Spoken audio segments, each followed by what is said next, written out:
다 같이 마음과 뜻과 정성을 모아 하나님께 대림절 네 번째 주일 예배를 드리겠습니다.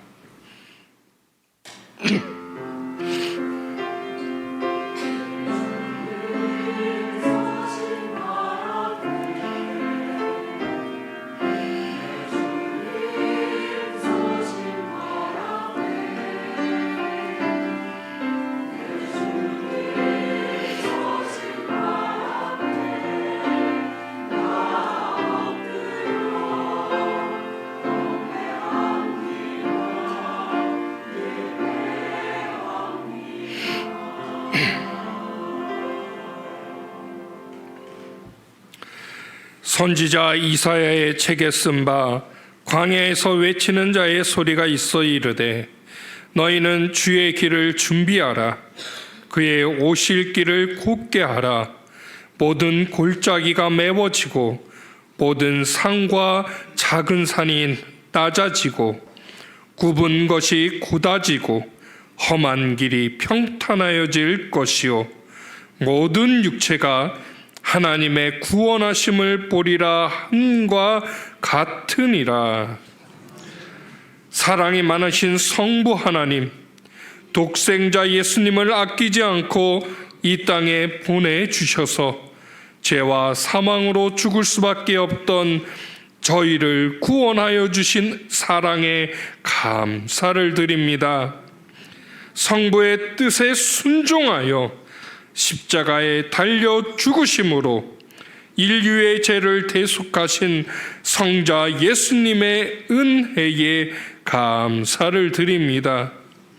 오늘도 구원받은 성도의 마음에 임재하셔서 거룩한 삶을 살도록 능력을 주시는 성령님께 감사를 드립니다. 삼위일체 하나님, 친히 이곳에 오셔서 우리가 드리는 찬송과 기도와 예배를 연락하시며 홀로 영광을 받아 주시옵소서. 예수님의 이름으로 기원하옵나이다. 아멘.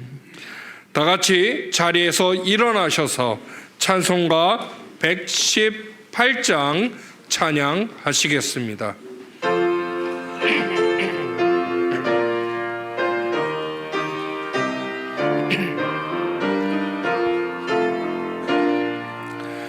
영광 나라 전사들아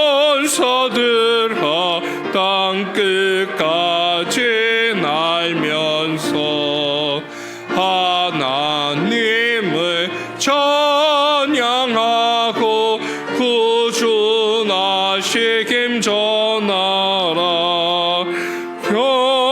경배하세 경배하세 나신 왕께 절하세.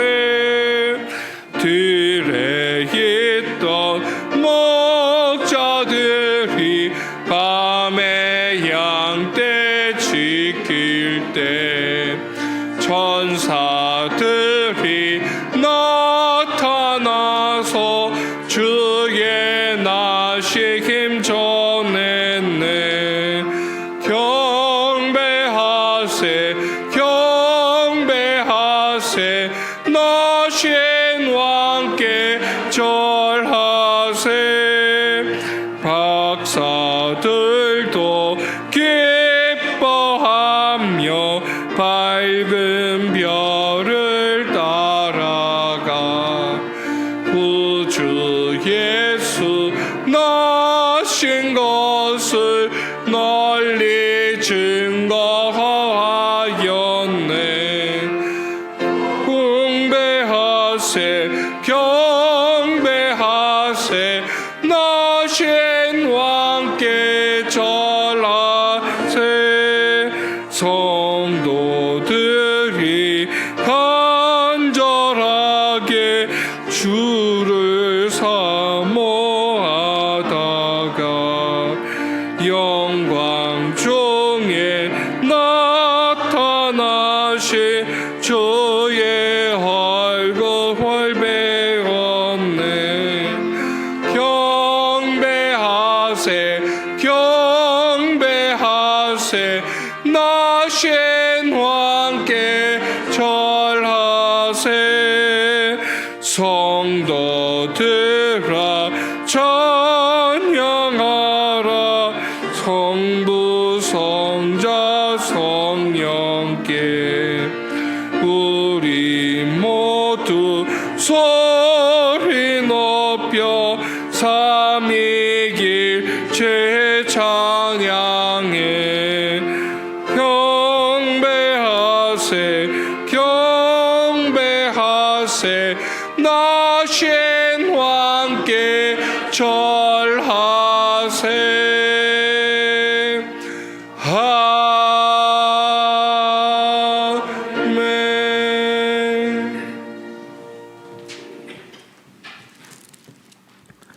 성탄절 하루 앞둔 주일, 이 시간 저희 모두 겸손한 마음으로 회개합니다. 예수님은 하늘의 보좌를 버리시고 낮고 천한 세상에 오셔서 죄인을 섬겨 주셨지만 저희는 군림하기 좋아했고 교만한 언사로 이웃을 멸시했습니다. 주님은 인류가 당하는 가난과 배고픔을 감당하시려고 구유에 오셨는데 저희는 좀 더 편하고 더 높은 자리에 오르기 위해서 싸우고 다툴 때가 너무 많이 있었습니다. 어두운 세상의 빛으로 오시고 낮고 천한 자리에 소망 오신 예수님의 그 성탄의 깊은 뜻을 깨닫지 못한 채 완악하고 이기적인 행동으로 살았던 우리의 잘못들을 뉘우치오니 회개하오니 용서하여 주시옵소서.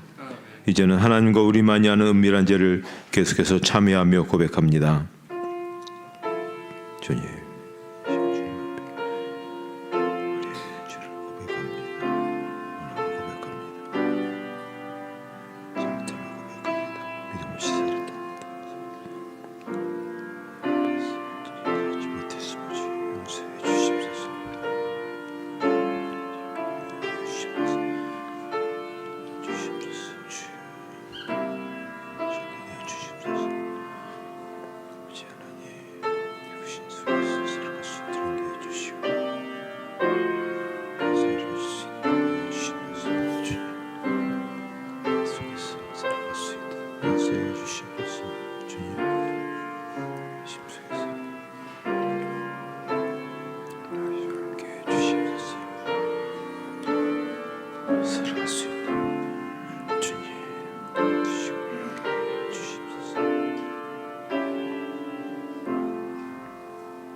이 시간 참회하는 자들에게 주시는 하나님의 용서의 말씀이십니다. 내 이름을 위하여 내가 노하기를 더디할 것이며 내 영광 위하여 내가 참고 너를 멸절하지 아니하리라. 아멘. 다 같이 사도신경으로 우리의 신앙을 고백하시겠습니다. 나는 전능하신 아버지 하나님 천지의 창조주를 믿습니다. 나는 그의 유일하신 아들 우리 주 예수 그리스도를 믿습니다. 그는 성령으로 잉태되어 동정녀 마리아에게서 나시고 본디오 빌라도에게 고난을 받아 십자가에 못 박혀 죽으시고 장사낸 지 사흘 만에 죽은 자 가운데서 다시 살아나셨으며 하늘에 오르시어 전능하신 아버지 하나님 우편에 앉아 계시다가 거기로부터 살아있는 자와 죽은 자를 심판하러 오십니다.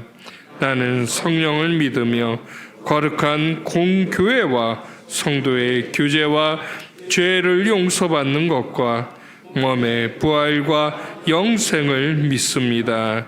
아멘. 다 같이 찬송가 4장 찬양하시겠습니다.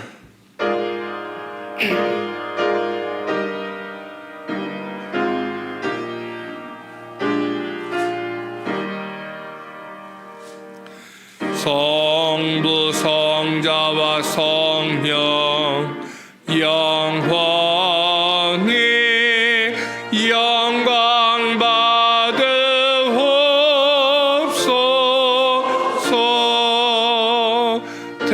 태초로 지금까지 또 혈이 영원 무궁 성삼위께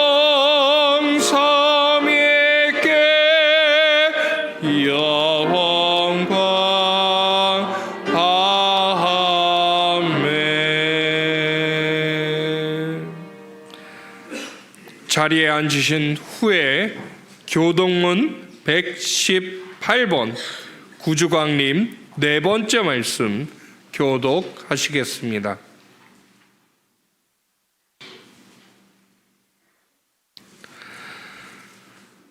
나는 시온의 의가 빛같이 예루살렘의 구원이 횃불같이 나타나도록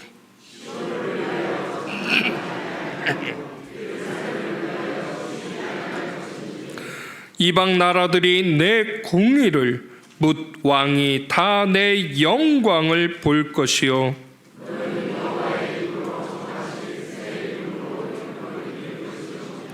너는 또 여호와의 손에 아름다운 관 내 하나님의 손에 왕관이 될 것이라.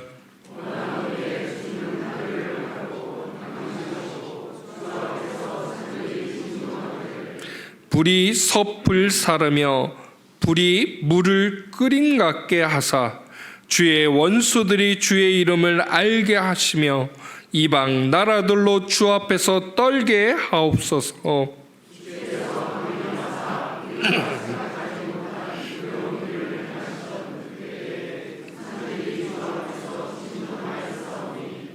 주 외에는 자기를 앙망하는 자를 위하여 이런 일을 행한 신을 옛부터 들은 자도 없고 귀로 들은 자도 없고 눈으로 본 자도 없었나이다. 아멘. 이 시간 김봉천 장로님께서 기도 인도하여 주시겠습니다.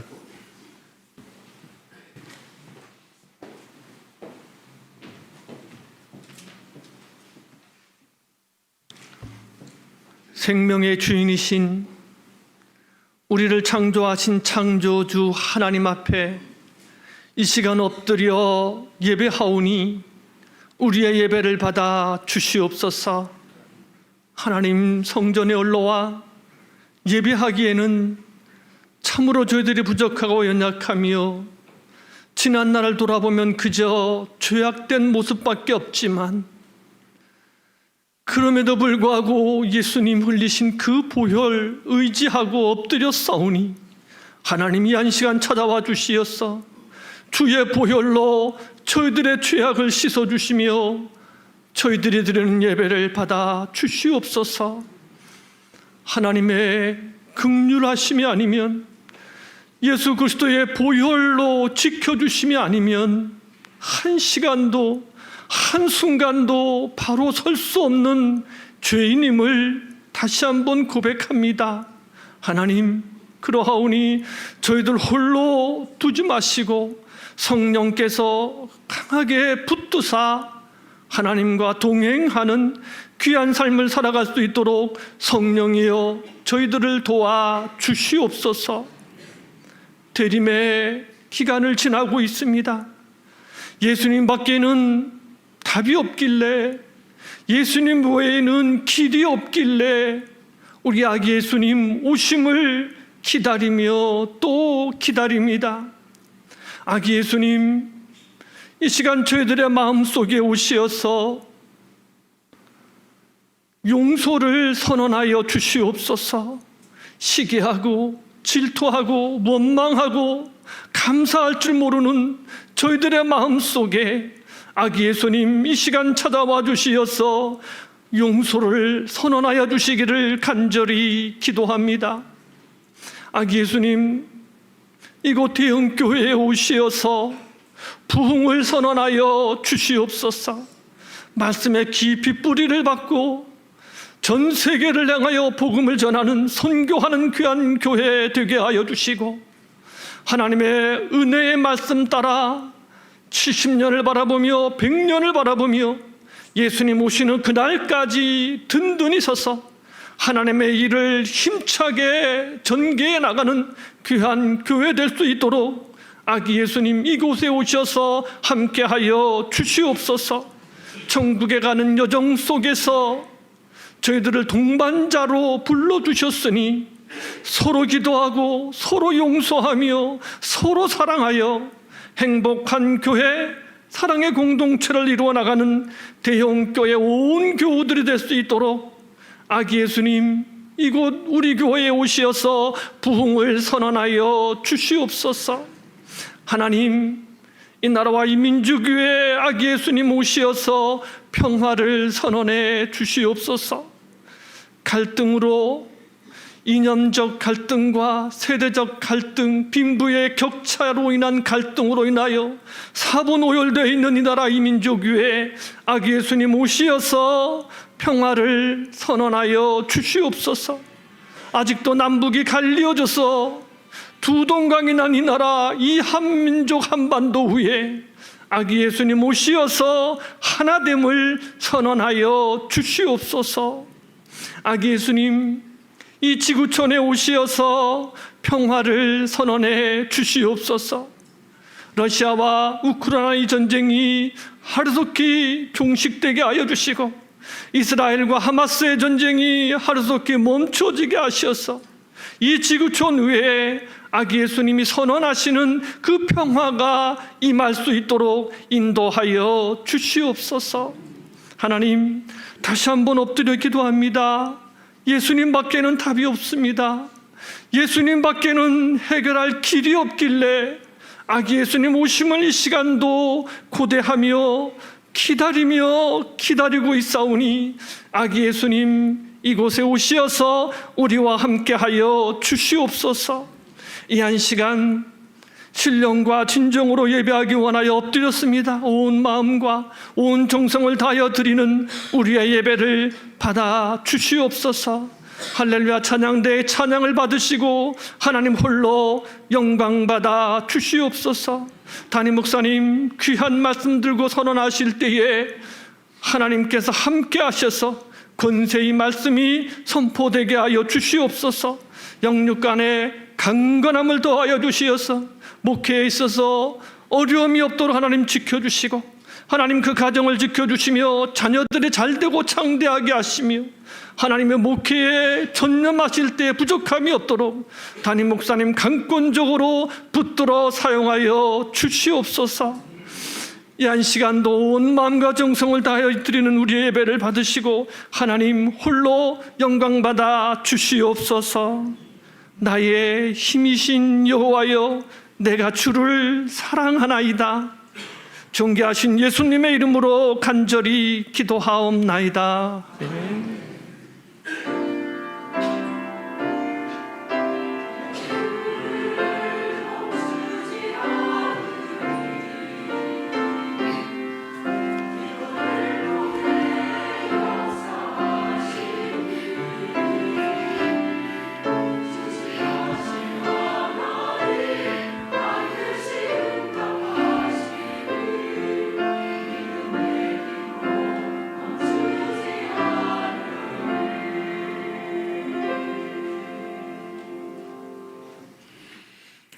오늘 우리에게 주시는 하나님의 말씀은 신약 성경 마태복음 2장 11절에 있는 말씀입니다.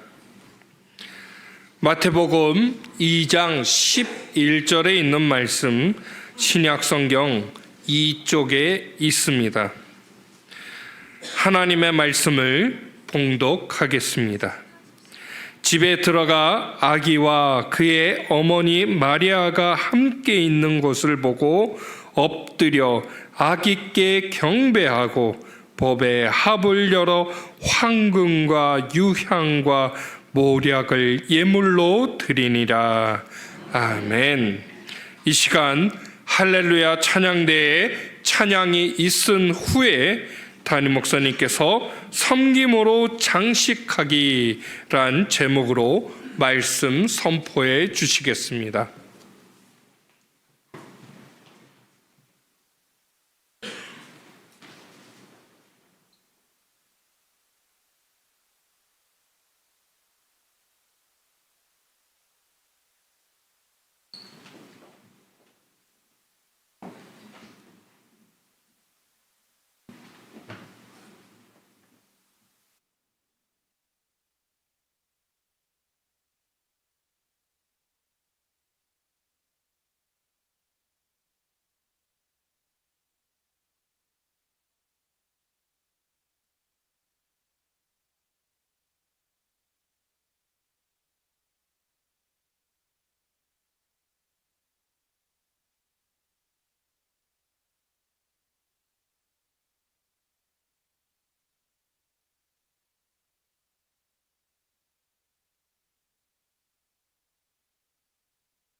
우리가 이 대림절마다 켜고 있는 이 대림절 이 초의 역사는 사실은 그렇게 오래되지 않았습니다.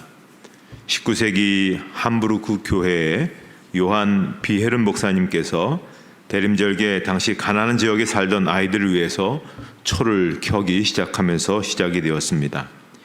이후에 유럽의 교회들이 이를 좋게 여기면서 일종의 절기 관습처럼 자리를 잡게 되었습니다. 심지어 1920년대에는 카톨릭에서조차도 이를 좋게 여겨 교회의 귀한 예로 받아들이게 되었습니다. 그래서 우리는 이 성탄절기를 맞이하면서 좀 좋은 전통을 하나씩 만들어가면 좋겠다라는 그런 생각을 하면서 올해는 우리의 마음을 단장하자, 마음을 단장하고 또 마음을 단장한 것을 같이 또 추리에 걸어놓는 그런 것들을 우리가 하자고 말씀을 드렸습니다. 자, 그러면서 오늘은 이제 동방 박사들이 어떻게 그들의 모습을 통해서 우리가 어떤 마음의 장식을 해야 될 것인가, 어떤 성탄의 장식을 해야 될 것인가를 생각해 보겠습니다.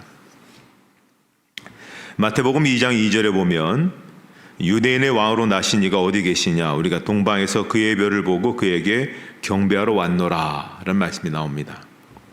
동방 박사들이 별을 보고 메시아 탄생에 관한 징조를 알게 됐다는 것입니다. 이 별에 대한 이야기는 사실 역사 속에서 많이 나타납니다. 우리나라 같은 경우에도 보면 우리나라 가장 오랜 역사책이라 할 수 있는 삼국사기 1권에 보면 박혁것의 제54년에 하늘의 혜성, 즉 큰 별이 나타났다 이렇게 기록되어 있습니다. 박혁것의 54년은 바로 예수님께서 태어나시던 그 해를 가리키는 것이라고 볼 수가 있습니다.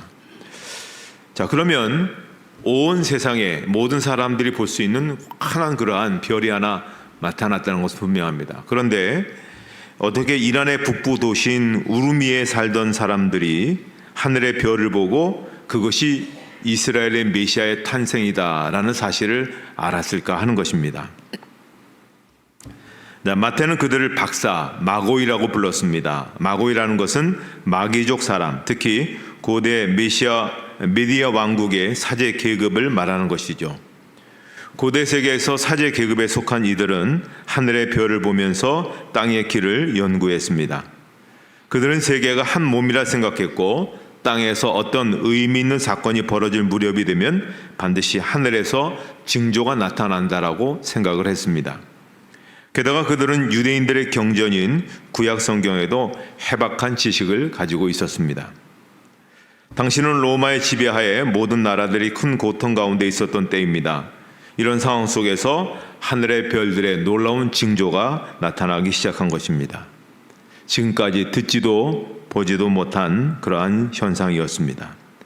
그래서 그들이 연구하기 시작했습니다. 그들이 알고 있는 모든 지식을 동원해서 그 현상을 해석하려고 애썼고 결국 결론을 낸 것이 뭐냐면 저 유대인의 땅에 메시아가 탄생했다라고 하는 것입니다. 우리도 동방 박사들처럼 고개를 들어서 밤하늘을 바라봐야 됩니다. 그저 눈앞의 현실만 바라보며 쫓기듯 떠밀려 살던 발걸음을 멈출 필요가 있습니다. 당장 해결해야 할 문제만 부둥켜 안지 말고 하나님의 역사 통치의 흐름을 바라볼 필요가 있다라고 하는 것입니다.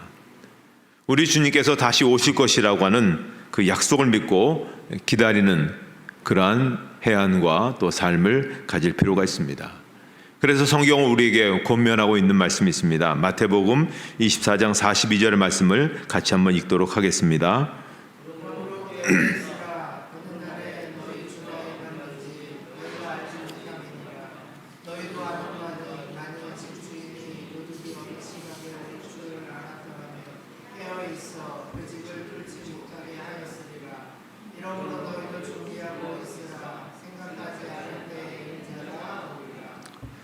오늘 우리 시대의 암울한 문제들은 그저 눈앞의 현실만 바라보고 발등의 이익만 쫓아가며 살아왔기 때문에 그렇습니다. 그래서 우리는 긴 호흡으로 역사를 볼 수 있어야 됩니다. 그러면서 차분하게 하나님의 만져주심과 하나님의 이끌어주심을 기다릴 줄 알아야 됩니다. 그리고 무엇보다도 우리 주님께서 다시 오신다 말씀하셨으니 그것을 간절히 기다리며 기다릴 줄 아는, 기다리며 사모하는 마음으로 살아야 한다는 것입니다. 마태복음 2장 2절에 보면 우리가 동방에서 그의 별을 보고 그에게 경배하러 왔노라 라고 말씀합니다. 자, 동방 박사들이 지금의 이란 땅에서 예루살렘까지 와서 헤롯 왕을 만나서 한 말입니다. 자기들이 그 먼 거리를 마다않고 유대 땅을 찾아온 이유를 말하고 있는 것이죠. 그것은 탄생하신 메시아께 경배하기 위해서 왔다라고 하는 것입니다. 어떻게 동방 박사들이 그 먼 거리를 단지 경배드리기 위해서 찾아올 수 있었을까 하는 그런 의문이 듭니다. 한번 여러분이 이 거리를 한번 생각해 보겠습니다. 2000년 전 교통수단은 걷거나 말이나 낙타를 타게 되어 있습니다. 자, 고대 문헌을 생각해 보면 그들이 있던 곳에서부터 이동하는데 저 지도에 있는 것처럼 적어도 저 거리를 오게 되는데 2달 정도는 좋게 걸리는 거리입니다. 그러면 왕복을 생각해 보면 4-5달 정도 걸리는 것이죠. 경배하고 머무르고 별을 찾고 이런 일련의 과정을 다 거치면 거의 반년이란 시간이 오고 가면서 나타나게 되는 것입니다. 게다가 경비 또한 얼마나 들었을까요? 누가 후원하는 것도 아니고 또 하던 일을 그만두었으니 수입이 줄어들었을 것 아니겠습니까? 그러니 반년 동안 여행해야 되니 그 경비가 얼마나 되겠습니까? 그 먼 거리를 그렇게 오랜 시간을 투자해서 또 그렇게 많은 경비를 지출해 가면서 그들이 왜 여기까지 와야만 했을까요? 누가 오라고 한 것도 아닙니다. 또 누가 가라고 한 것도 아닙니다. 또 무엇을 얻을 수 있는 것도 아닙니다. 그런데 왜 왔을까요? 답은 하나죠. 경배입니다. 경배하기 위해서입니다. 자, 그러면 경배라는 것이 무엇일까요? 경배라는 것을 영어로 worship이라고 얘기합니다. 이 말은 가치라는 뜻의 worship와 새기다, 먹이다, 간주하다는 뜻의 ship이라는 단어가 결합되어 있습니다. 그러니까 그럴 가치가 있다고 간주하는 행위라고 말할 수 있겠죠. 그래서 우리가 하나님을 경배한다라고 할 때 하나님께서는 내게 그 무엇과도 비교할 수 없는 소중한 가치를 가지신 분이시다라고 하는 그런 의미가 담겨져 있습니다. 이것을 가장 잘 보여주는 것이 계시록이죠. 계시록 4장 10절 이하에 보면 신구약 시대 예배자를 대표하는 24장로들이 보좌에 앉으신 하나님 앞에 엎드려 이렇게 고백합니다. 우리 주 하나님이여 영광과 존귀와 능력을 받으시는 것이 합당하오니.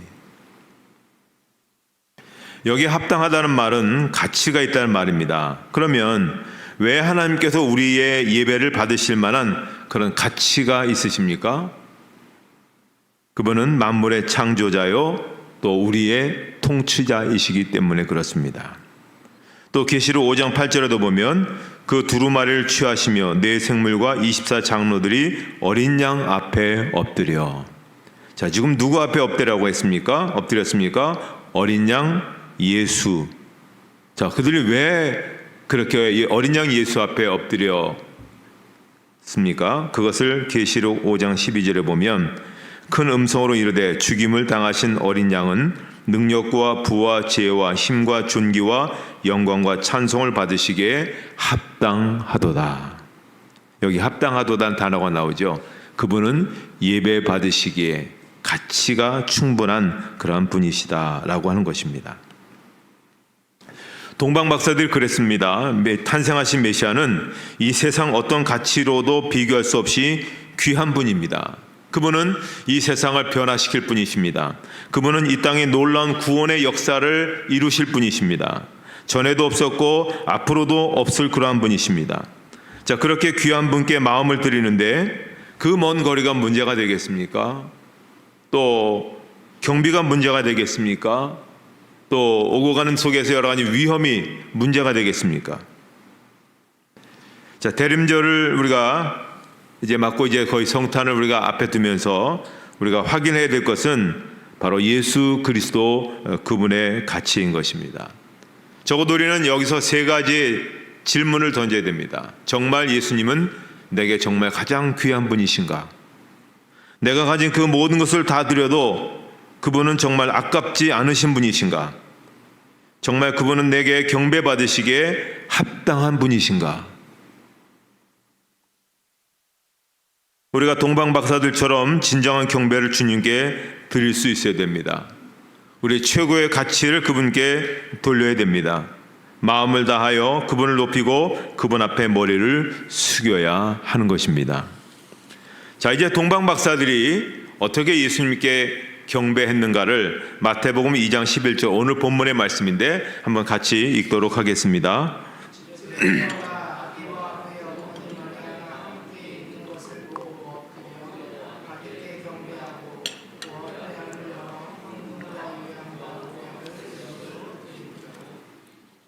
동방박사들이 아기께 경배 드릴 때 빈손으로 오지 않고 정성껏 예물을 준비했습니다.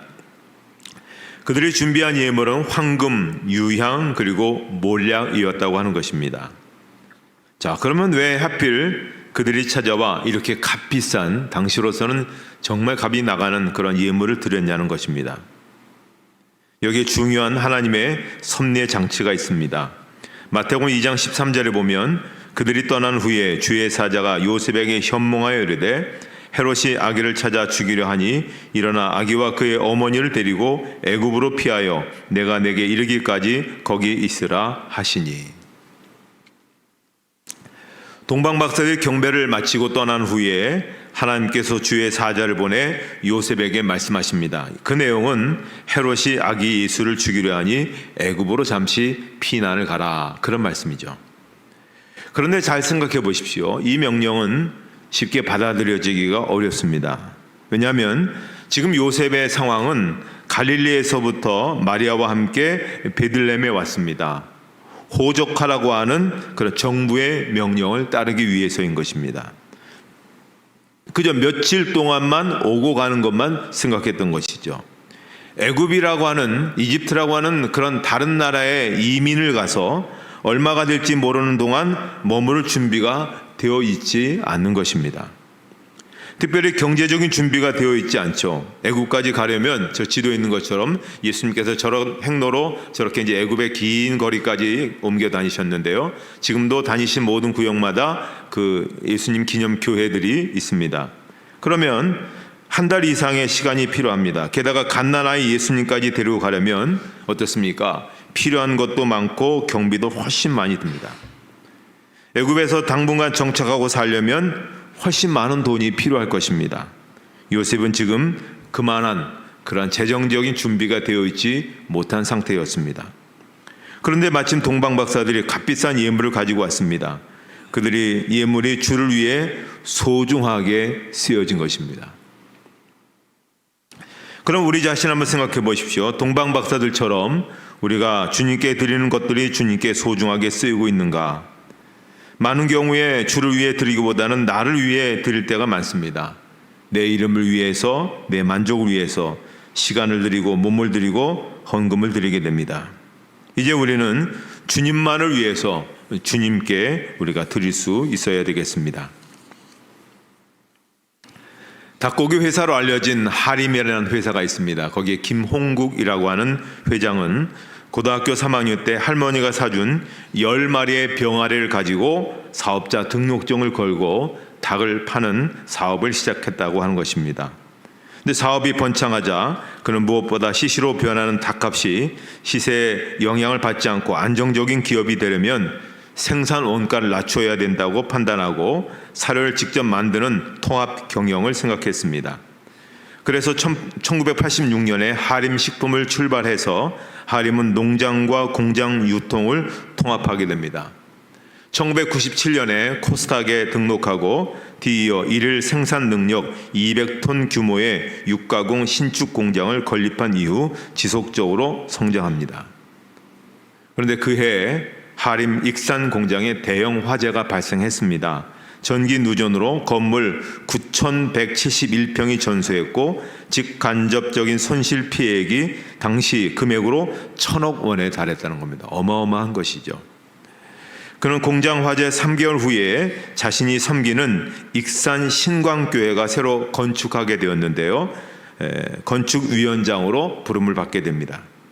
자, 지금 회사를 지금 살리는 데 있어서 정신없는 상황 속에 있는 그였지만 하나님의 나라의 일에 헌신하는 것이 우선이라는 마음을 가졌습니다. 이분은 교회가 문화적으로 탁월해야 안 믿는 사람을 전도할 수 있다는 생각으로 교회를 우리나라 최고의 설계사에게 의뢰하고 땅값을 뺀 그 당시 450억 원의 건축 예산을 세웁니다.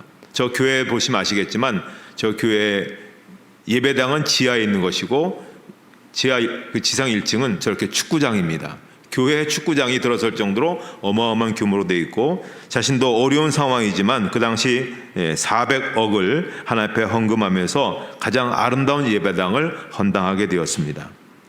당장 회사를 살리는데 돈 한 푼이 아까운 그런 시간이었는데요. 또 그러한 또 자금의 어려움이 있어도 불구하고 최고의 가치로 하나님을 섬기는 것이 그의 신앙이었습니다. 자, 새 예배당 건물을 짓는 동안 회사가 어떻게 되었을까요?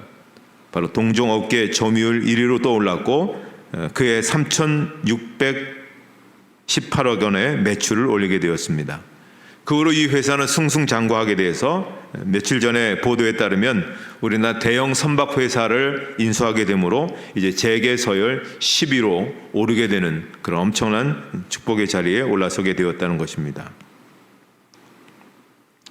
자, 우리가 주님 맞을 준비를 어떻게 하고 있는가 하는 것을 우리가 이 짧은 이야기 속에서 우리가 볼 수 있는데요. 그 준비란 다른 게 없습니다. 하나님께서 주신 마음을 다시 되찾는 것입니다. 자, 함석헌 선생이라는 분이 있습니다. 이분이 하나님 앞에서 바로 살지 못하는 자신을 안타까운 심정으로 이렇게 표현했습니다. 내 마음 다 팔았구나, 다 팔아먹었구나. 내 아버지가 집에서 나올 때 채곡채곡 넣어주시며 잃지 않고 닦아내어 님 보거든 드리라 일러드리던 그 마음, 이 세상 길거리에서 다 팔아먹었구나.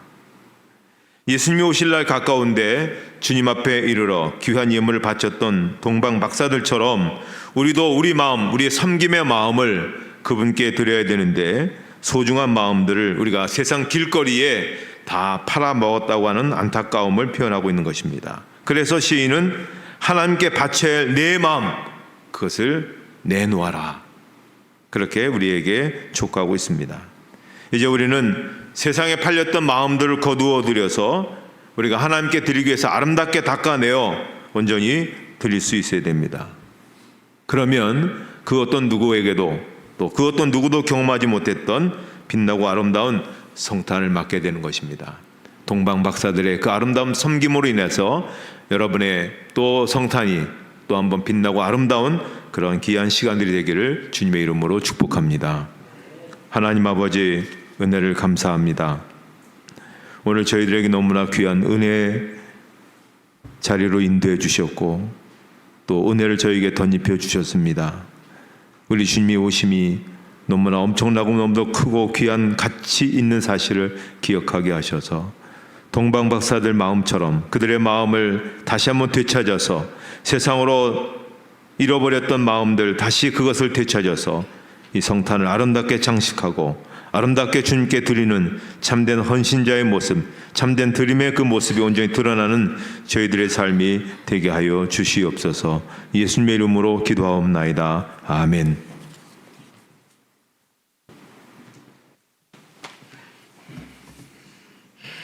결단의 찬송 116장 같이 찬양하시겠습니다.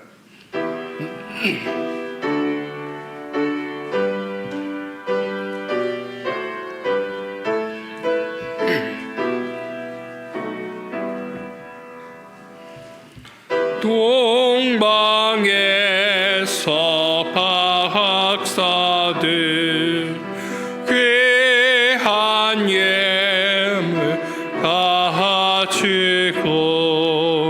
산을 넘고 물을 건너 널 따라왔도다.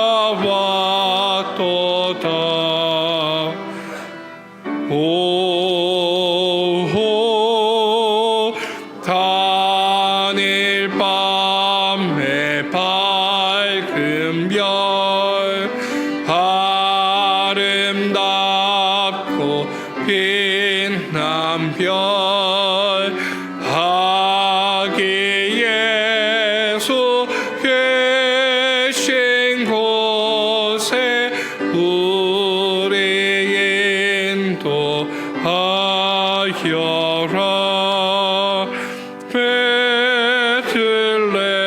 베들레헴이 임금께 나는 황금 느리네 영원토록 모든 백성 다스려 주소서.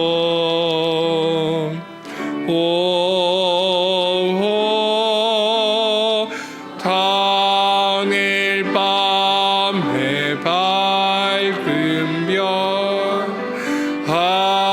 아름답고 빛난 별 아기 예수 계신 곳에 우리 인도하여라.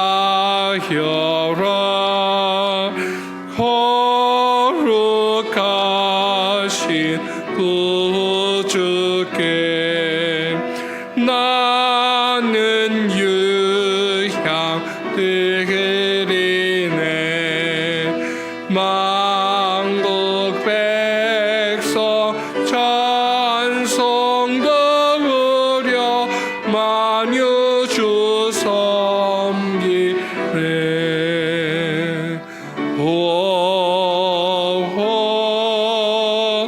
당일 밤에 밝은 별 아름답고 빛난 별 아기 예수 계신 곳에 우리 인도하여라. 주의 죽을 몸이 는 몰약 드리네 세상 모든 죄인 외에게 십자가 지셨네.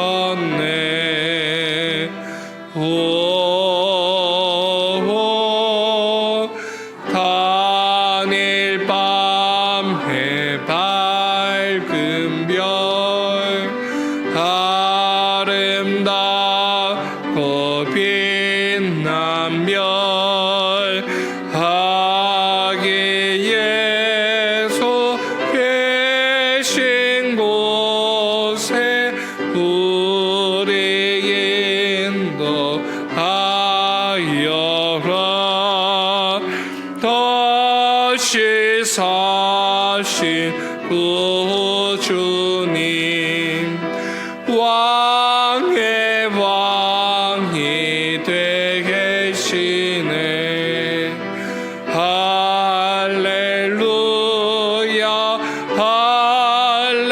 할렐루야 모두 다 부르네.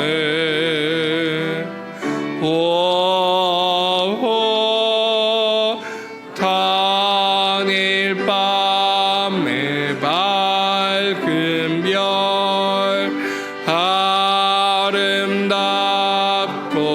빛난 별 아기 예수 계신 곳에 우리 인도하여라.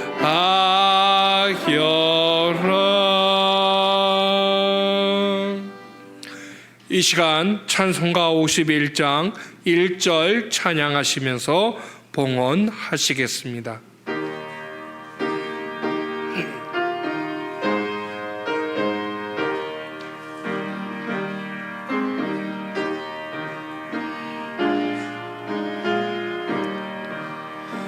주님 주신 거룩한 날 기쁨으로 주 앞에 와 기도하고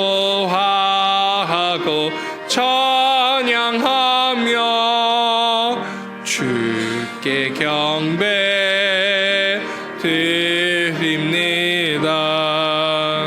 내게 주신 귀한 물질 하나님께 드리오니 기뻐 받을 제물로서 연락되게 하옵소서. 아멘.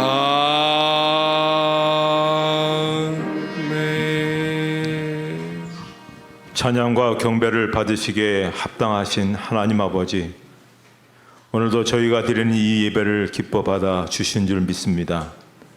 이 시간 사랑하는 성도들이 동방박사들처럼 황금과 유향과 모략을 드린 그 정성과 열심과 헌신으로 이 시간 그들이 갖고 있는 최고의 것으로 최선의 마음으로 하나님 앞에 11조와 감사 주정헌금으로 선교 건축 장학헌금으로 사랑의 쌀로 하나님 앞에 예물을 바칩니다.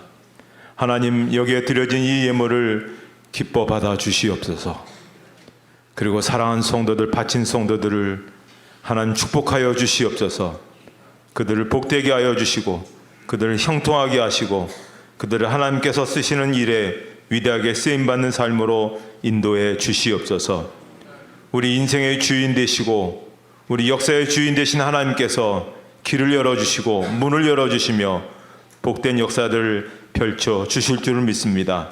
살아가는 동안 하나님의 영광을 위한 귀한 그릇들 되게 하여 주시옵소서. 예수님의 이름으로 보온 기도 드리옵나이다. 아멘.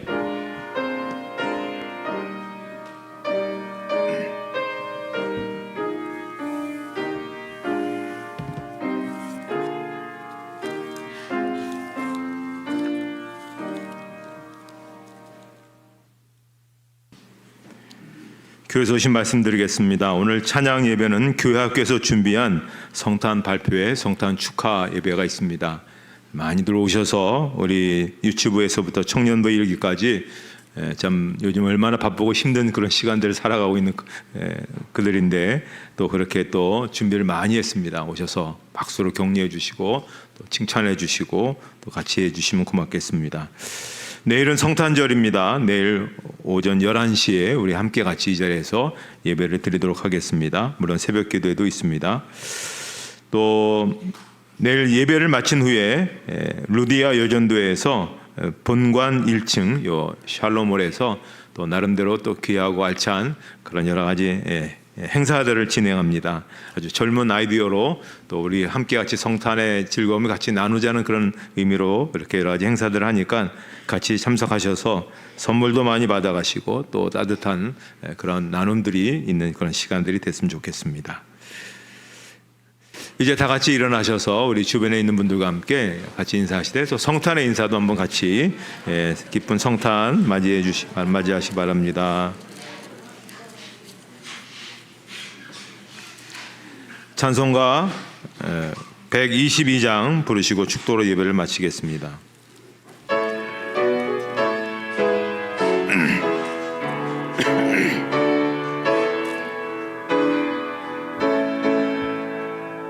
천번 가운 성도여 다 이리 와서 베들레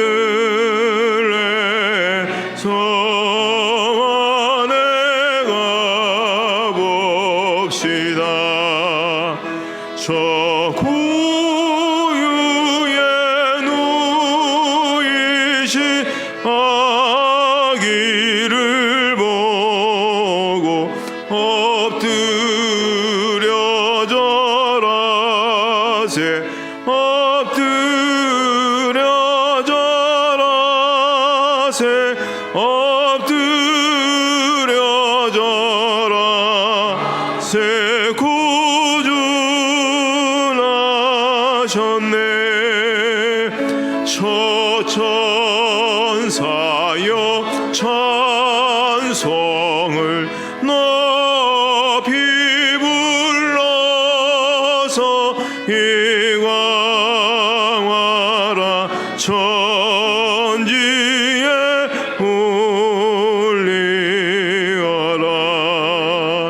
주 하나님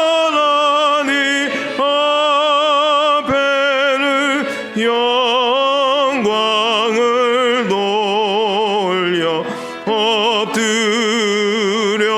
절하세 엎드려 절하세 엎드려 절하세 구주 나셨네 이 세상에 주께서 탄생할 때에 참신과 참사람이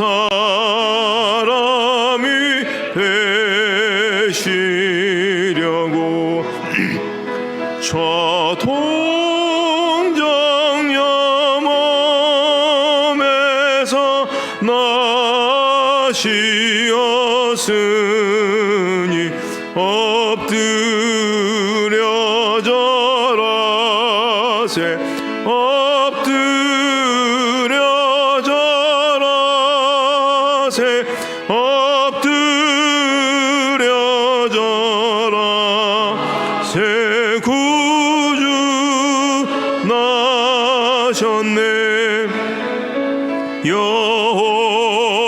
여호와의 말씀이 여신을 입어 날 구원한 구주가 되셨도다 늘 감사한 찬송을 주 앞에 드려 엎드려 절하세 엎드려 절하세 엎드려 절하세 구주 나셨네